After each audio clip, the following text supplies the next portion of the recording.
antara Rajab dan Ramadan. Maksudnya adalah biasanya orang masuk Sya'ban jarang puasa. Biasanya orang puasa cuma Rajab dan Sya'ban.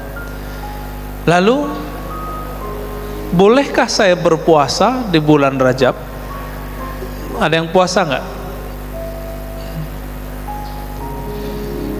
Puasa bulan Rajab, kalau belajar fikih paling basic saja, maka puasa bulan Rajab masuk kepada puasa bulan haram,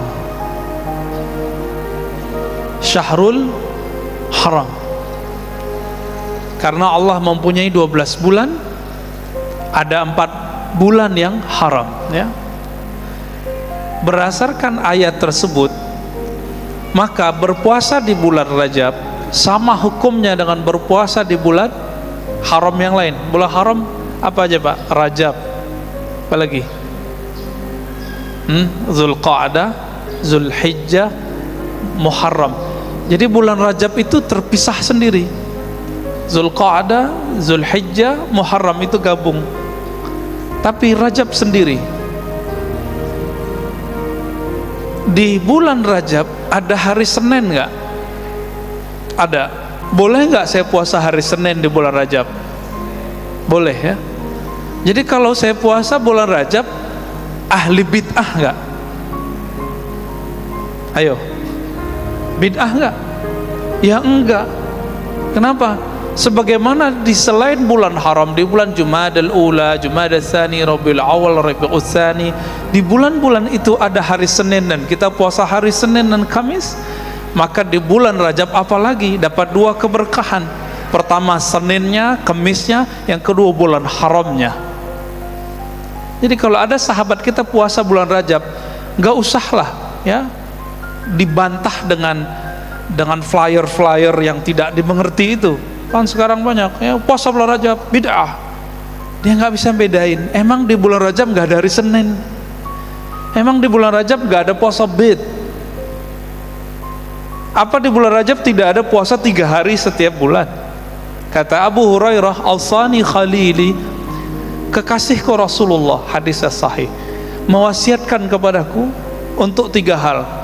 Duha 2 rakaat minimal, witir setiap malam sebelum tidur, dan yang terakhir berpuasa salasa ayyam min kulli syahr, 3 hari puasa setiap bulan. Itu enggak dilihat mau bulan apa saja. Maka Bapak saudara makan Allah, jika ada sahabat kita puasa di bulan Rajab, husnuzon aja. Tapi kita perlu luruskan, orang yang berpuasa di bulan Rajab karena hadis-hadis yang palsu dan dhaif, ini baru bermasalah. Contohnya, jadi dalam bab ini ada seorang imam namanya Abu Muhammad Al-Hasan Al-Khallal. Dia menulis tentang fadlu syahri Rajab. Itu ada beberapa hadis dan semua hadisnya dhaif, bahkan palsu. Itu memang terbukti. Contohnya ini, pernah dengar nggak hadis ini? Rajab syahrullah, Sya'ban syahri, wa Ramadan syahru ummati. Bulan Rajab itu bulannya Allah. Maka Rajab itu dianggap nama Allah oleh sebagian ulama. Sya'ban bulanku, sedangkan Ramadan bulan umatku. Ini hadis telah diteliti, hadis dhaif jiddan. Apa arti dhaif jiddan? Jadi hadis itu terbagi sahih, hasan, dhaif secara kualitas. Hadis ini paling bawah sahih, dhaif. Dhaif itu banyak pembagiannya, tapi kalau kita pukul rata ada 3 juga. Dhaif biasa, dhaif jiddan, dhaif sekali, udah deket ke maudhu' palsu, dan yang ke-3 maudhu', hadisnya palsu. Bapak saudara makan Allah, hadis ini dhaif jiddan, berarti udah semi palsu.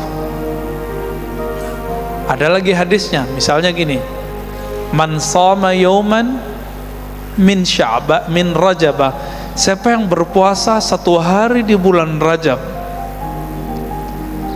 lalu apa?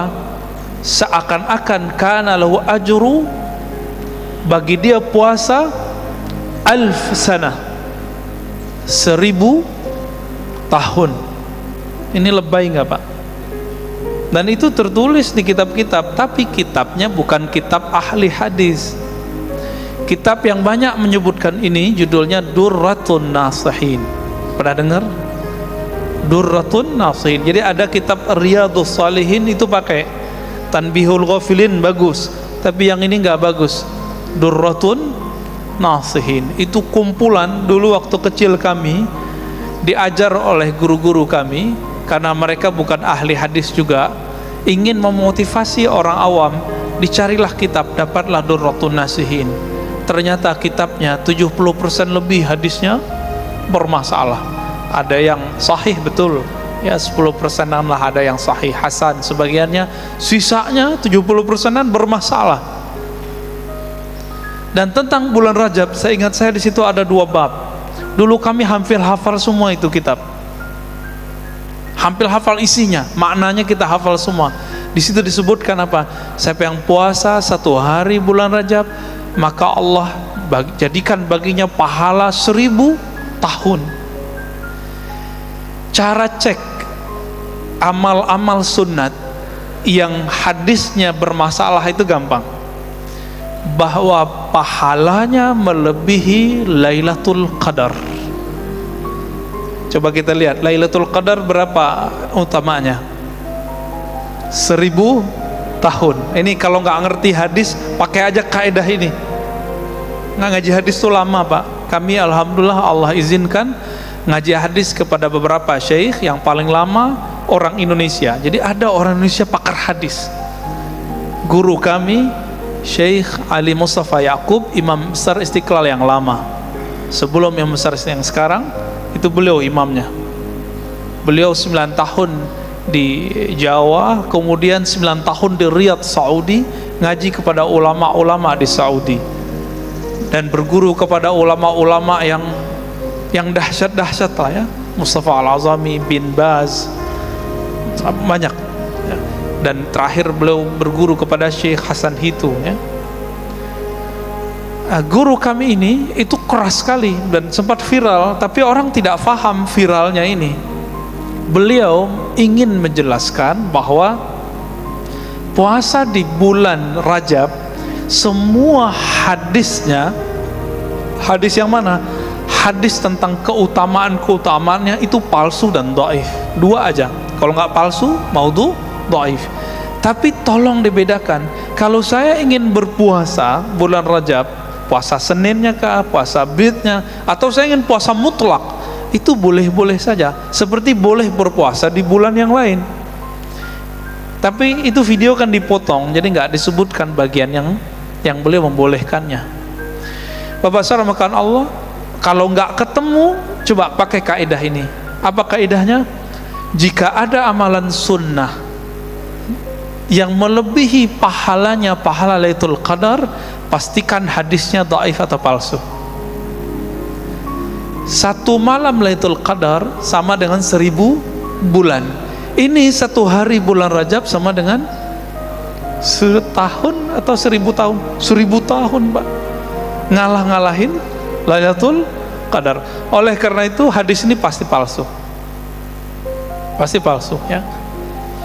Ada lagi puasa Rajabnya disebutkan dalam hadis ya, juga Imam Khalal itu ya, inna fil jannati nahran yuqalu lahu Rajab. Di surga itu ada satu sungai bernama Rajab. Man shoma yawman min Rajaba saqahullah min zalikal ma. Siapa yang berpuasa 1 hari dari bulan Rajab, Allah akan berikan dia air dari sungai Rajab. Kita udah cek Pak, ternyata nggak ada hadis sahih yang menyebutkan ada sungai namanya sungai Rajab. Di surga itu disebutkan bahwa ada sungai, tapi nggak disebutkan namanya Rajab kecuali hadis ini. Karena ini berkaitan dengan akidah, maka hadis ini tidak bisa diterima. Akidah mengenai apa? Akidah mengenai surga. Ada, ini baru tentang puasa ya. Yang ketiga mengenai salat. Ini kita baru lewat malam Jumat pertama. Biasanya di beberapa pesantren, beberapa zawiyah zikir, orang mengamalkan namanya salat raghaib. Apa arti raghaib? Salat berharap dapat rahmat Allah Ta'ala. Berapa rakaat? Ba'da maghrib sampai isya 12 rakaat. Setelah kita teliti hadisnya, ternyata sumber hadisnya kita dapatkan dari kitab Imam Salafus Saleh, sebenarnya Imam Abu Talib Al-Makki. Judul kitabnya Qutul Qulub. Qutul Qulub itu artinya makanan qalbu. Lalu kitab itu, hadis yang ada di kitab itu dinukil kembali oleh Imam Abu Hamid Al-Ghazali dalam Ihya Ulumuddin. Maka dua imam ini termasuk imam yang rajin mengamalkan salat raghaib. Tapi hadis itu diteliti nanti oleh Imam Subki dan Imam Al-Iraqi. Apa hasilnya? Ternyata hadisnya palsu. Hadisnya apa? Palsu. Oleh karena itu, ahli hadis membid'ahkan salat raghaib, salat antara maghrib dan isya di awal Jumat pekan pertama bulan Rajab. Tapi Imam Abu Talib Al-Makki dan Imam Abu Hamid Al-Ghazali tetap melakukannya. Kenapa mereka tetap melakukannya? Karena mereka menemukan ulama salaf sebelum mereka mengamalkannya. Saya lama memikirkan ini bid'ah atau tidak, bid'ah atau tidak. Ternyata kita lihat sejarahnya, ini panjang ini sejarahnya. Dulu ada namanya Imam Abu Muhammad Al-Maqdisi, menulis kitab mengenai bid'ahnya salat raghaib. Akhirnya terjadi pecah ya di satu masjid di zaman Syekh Ibnu Taimiyah. Dia membubarkan orang lagi sholat raghaib, dan akhirnya nama Ibnu Taimiyah menjadi hancur, tidak disukai di Damaskus saat itu. Kenapa? Syekh Ibnu Taimiyah meneliti sendiri sebagaimana Al-Maqdisi dan hasilnya sama, hadisnya palsu. Tapi dhaif ataupun palsu, Imam Nawawi yang juga mengatakan ini sholatnya batil, tapi dia punya kaedah. Contohnya gini, Imam Nawawi itu nulis kitab Arba'in. Di sini ada Ta'lim Arba'in 42 hadis. Belum ya? Silakan dibuat Pak ya. Khatam lah itu, nanti diijazahkan pakai sanad oleh gurunya kalau bisa. Imam Nawawi mengatakan, saya nulis hadis 42 ini bukan karena keutamaan yang ada di hadis dhaif. Di hadis dhaif dikatakan, man hafiza arba'ina hadisan, siapa yang hafal 40 hadis, maka Allah akan kumpulkan dia bersama para ulama, para nabi di akhirat nanti. Setelah diteliti hadis ini dhaif, lalu beliau mengatakan, saya tidaklah mengamalkan hadis mengenai keutamaan 40 hadis itu, tapi saya melihat ulama salafus saleh melakukannya, yaitu Imam Ibnul Mubarak menulis kitab Arba'in fil Zuhud, Arba'in fil Jihad, 40 hadis mengenai zuhud ataupun jihad. Maka beliau mengikuti amal ulama salafus saleh. Jadi ini ada rumus Bapak Saudara makanan Allah, hadisnya dhaif, hadisnya dhaif, lemah, tapi ada ulama salaf yang mengamalkannya bukan karena hadis itu. Maka dalam ilmu fikih kita boleh mengamalkannya tapi ikut ulama salaf, bukan ikut hadis dhaif itu. Itu kaidahnya. Contohnya apa? Saya sering mencontohkan di beberapa tempat. Bapak Saudara makan Allah, jika kita punya anak baru lahir, diazankan nggak? Benar, diazankan. Kita cek hadisnya. Hadis riwayat siapa itu? Hadis mengazankan bayi baru lahir riwayat Imam Al-Hafiz At-Tirmizi, murid terbaik Imam Bukhari. Dalam bab Kitabul Aqiqah dari Sunan Tirmizi disebutkan hadis ini, anna Rasulullah sallallahu alaihi wasallam adzana. Rasulullah SAW mengazankan di telinga al-maulud, anak baru lahir. Kita teliti, ternyata di dalamnya ada rawi yang dhaif, periwayat yang lemah. Lalu apakah otomatis amal dengan hadis ini tidak boleh. Ternyata kita coba lihat, Imam Tirmizi mengatakan hadis ini hasanun sahih. Hadis ini hasan plus sahih. Udah hasan plus sahih lagi. Maksudnya apa? Ternyata beliau punya keterangan di situ, wabihi, ya, dan dengan hadis ini ba'du ahli ilmi, ya, sebagian ahli ilmu mengamalkannya. Siapa? Ulama salafus saleh. Maka Imam Tirmizi punya kaidah, jika ada satu hadis lemah tapi ada ulama salafus saleh yang mengamalkannya, maka hadisnya bisa naik. Tapi bukan riwayatnya, tapi isi hadisnya. Nah, inilah yang pelik dalam ilmu hadis. Makanya ngaji ilmu hadis itu banyak pusingnya Pak daripada nyamannya. Beda kalau ngaji ilmu qalbu, ngaji tafsir, itu beda, ya. Kita kalau kajian qalbu itu merinding-merindingnya lebih banyak. Tapi kalau ngaji ilmu hadis, kepalanya berat nanti pulang.